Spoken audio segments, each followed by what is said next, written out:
My mom and dad definitely had like a really positive influence on my fight with cancer. One thing they never let me know is the severity of the situation. I mean, I never knew that like there was a chance I wouldn't make it. And that was never, that thought never even crossed my mind because they were just so positive the entire time. You know, looking back on it as an adult, I just kind of realized how much they had to internally deal with it because they couldn't show me their fear, or else I would start to, I would be scared. Definitely my family, my brother, especially because we've never like fought with each other ever. We've always been like, we always get along, but our relationship now is just so different. And it's like every night he's like, I love you. And it's like not many siblings say that to each other, you know?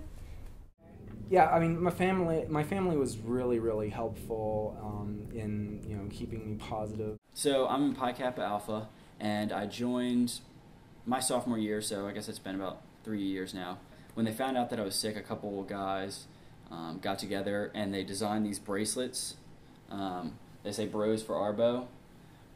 And they sold these around campus. And I've actually seen some of them like on people I don't even know at all. Like to this day, every once in a while, I like bump into somebody in a dining hall and they have one on. I'm like, hey, what's up? You know, sweet bracelet. But I really think that it was my family support. I mean, I had someone in the hospital every day. Like, obviously my mom and dad were always there, but my grandparents, my aunts, my uncles, my cousins, our extended family, my mom and dad's friends, my grandmother's friends, just someone was always there. And I remember thinking it was just so weird that, like, you know, people were, like, showering me with gifts. Like, I didn't really understand it, but, I mean, definitely just that positive reinforcement and support from my family and friends. I think, and I really think that's what my parents, I don't know how they would have gone through without my family. But I'd say my dad is a very special one because he is always doing, like, research, trying to find the best thing for me, and like, he's the one who's gotten me into all these hospitals, and we always go on, like, when I have to get scans, it's always me and him. And so he's definitely, like, a very, like, special one, and he's right there with me, definitely. You know, having such a strong, like, family and still having, like, my parents around and everything like that. I mean, I couldn't imagine being diagnosed as, like, a single adult, you know, with, you know, living in a different city than your family would be just catastrophic. So my situation was probably the best it could be.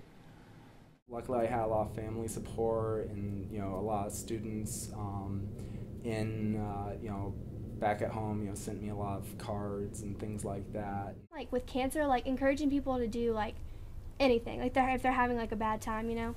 Like, it doesn't have to be related to cancer. So, like, if they're just showing them, like, that anything can be done, and if you're having a bad day, like, it can get a lot better. But to stay positive, I mean, definitely, like, having a strong support network, having friends and family, like, contact me. I mean, I got so many letters. You cannot give up. Like, no one knows, like, how long. Like, if they say, oh, you have 2 months to live, no, you don't.